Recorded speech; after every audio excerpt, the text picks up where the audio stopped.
Emmanuel Macron a annoncé que les alliés de Kiev discuteraient des garanties de sécurité à Paris début janvier afin de finaliser un accord de paix avec la Russie. Donald Trump et Benjamin Netanyahou se rencontrent ce lundi à Mar-a-Lago en Floride. Washington souhaite lancer la deuxième phase de l'accord de trêve à Gaza. 9 personnes arrêtées en Italie pour financement présumé du Hamas. La police estime à 7 millions d'euros collectés pour le mouvement islamiste responsable des pogroms du 7 octobre. Brigitte Bardot, le mythe du cinéma, meurt à l'âge de 91 ans. La star de Et Dieu créa la femme incarna comme personne la libération des codes et des mœurs.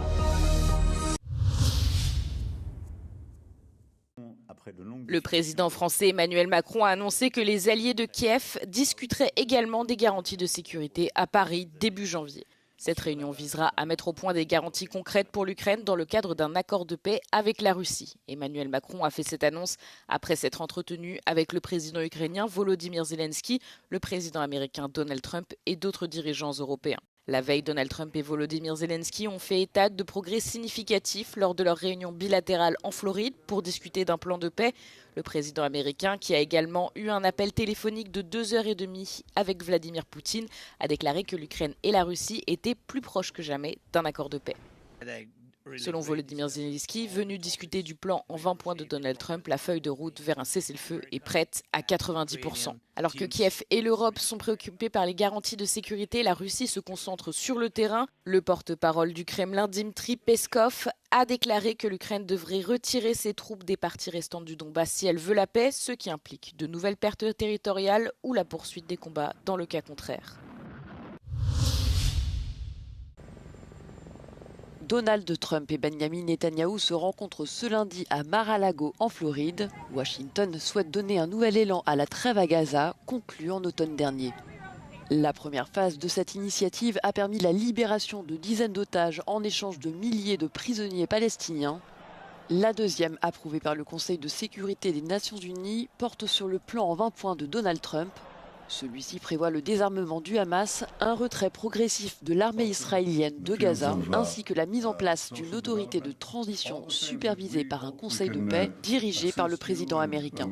Ce conseil serait également chargé de déployer une force internationale de stabilisation et de coordonner les efforts de reconstruction de l'enclave.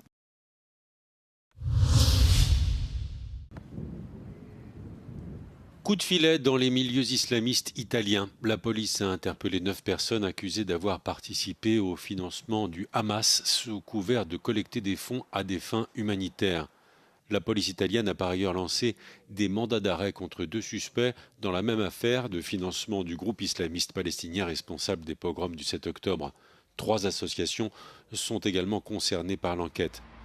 La police italienne estime que 71% des fonds collectés officiellement à des fins caritatives étaient en réalité destinés au Hamas.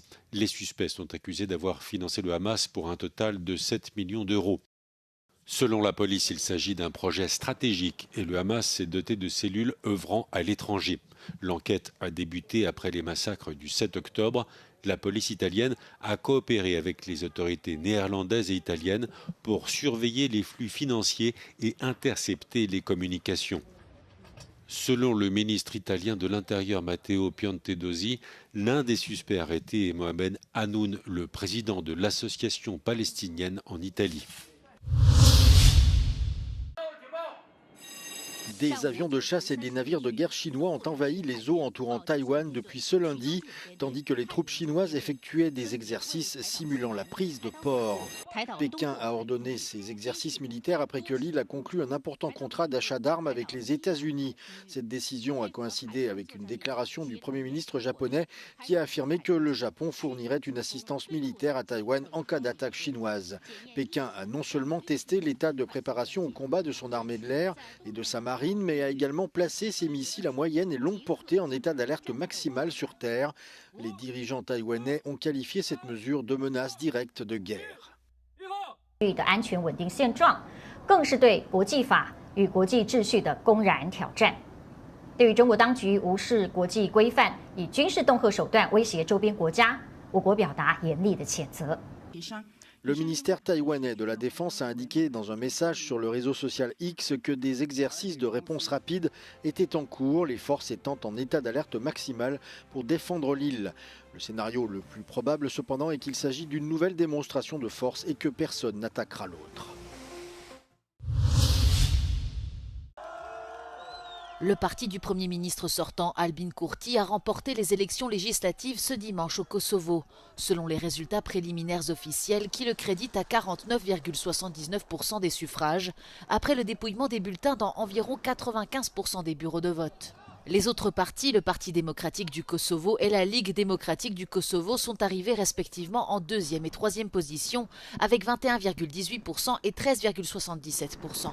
Des résultats qui présagent une sortie de l'impasse politique qui paralyse le pays depuis plus d'un an et retardent l'octroi de financement de l'Union européenne et de la Banque mondiale d'un montant d'1 milliard d'euros.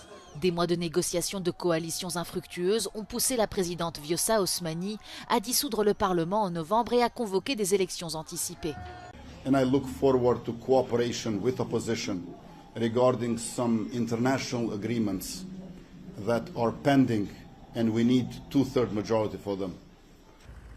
Selon les analystes, difficile pour l'instant de prédire si Albin Kurti sera en mesure de former un gouvernement seul, sans coalition. Les votes de la diaspora kosovare n'ont pas encore été comptabilisés.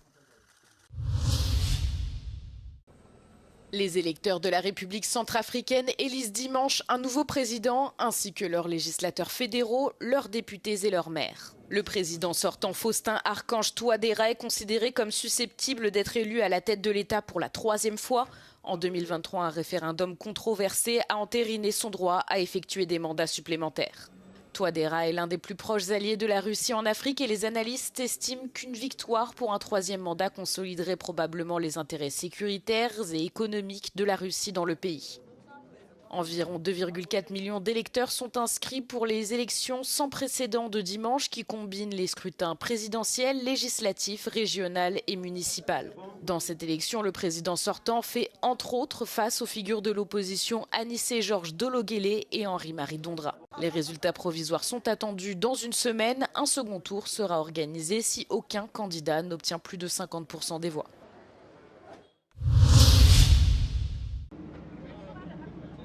Un train transportant 250 personnes a déraillé ce dimanche dans l'état d'Oaxaca au Mexique, faisant au moins 13 morts. Selon la marine mexicaine, 98 autres passagers ont été blessés, dont 36 dans un état grave. Formé de 2 locomotives et de 4 wagons de passagers, le train a déraillé dans un virage près de la ville de Nizanda. La ligne avait été inaugurée en 2023. Il s'agit de l'un des projets d'infrastructure les plus importants du gouvernement de l'ancien président Andrés Manuel López Obrador dans le cadre d'une stratégie visant à stimuler le développement économique du sud-est du Mexique. L'enquête pour déterminer les causes de l'accident est encore en cours. Le 20 décembre dernier, sur cette même ligne, un train avait percuté un camion de marchandises qui tentait de franchir le passage à niveau dans l'état de Chiapas, mais sans faire de victimes.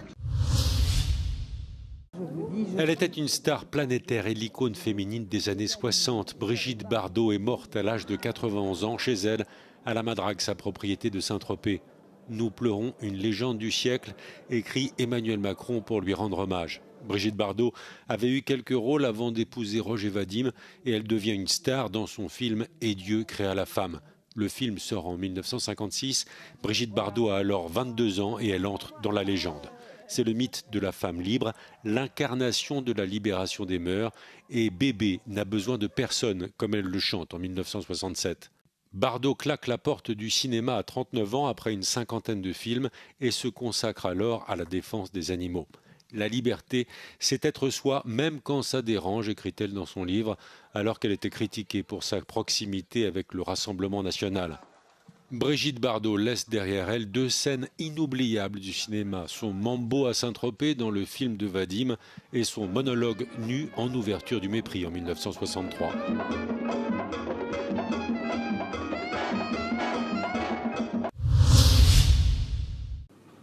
Le passé, le présent et l'avenir du design se rencontrent à Pécs, en Hongrie, à l'occasion de l'exposition de la galerie M21 intitulée « Icônes du design, hier et aujourd'hui ». L'objectif principal de l'exposition est de montrer que, outre la valeur utilitaire, l'esthétique peut également jouer un rôle clé dans la création d'un objet. Dans la galerie, le design n'est pas présenté comme une série de chapitres fermés, mais un discours évolutif et vivant, le tout illustré par des œuvres d'artistes de renommée mondiale. Hogyha ki kell emelni egy-két művet, akkor mindenképpen meg kell említeni az Arézi cég által 1971-ben Salvador Dalitól megrendelt tárgyat, az objet inutile, vagyis egy haszontalan tárgyat, amely lényegében a kiállításnak az ikonikus darabja. L'exposition comprend également plusieurs créations de l'ancienne star de l'architecture Zaha Hadid et une théière spéciale de Frank Gehry, récemment décédé, qui émet un son semblable à celui d'une baleine lorsque l'eau y bout.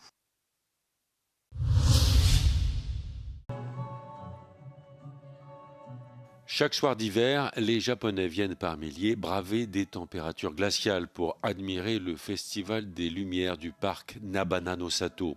Nous sommes dans la ville de Kuwana, à environ 4h30 de route au sud de Tokyo.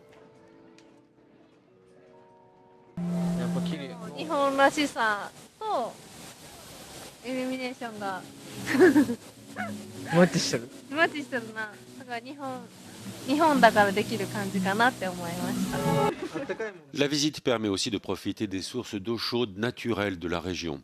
Le Nabana-no-Sato est un parc botanique. Il se transforme l'hiver. Une vingtaine de personnes travaillent 3 mois pour y installer des millions de petites ampoules. Le mont Fuji de 35 mètres de haut est une de leurs pièces maîtresses.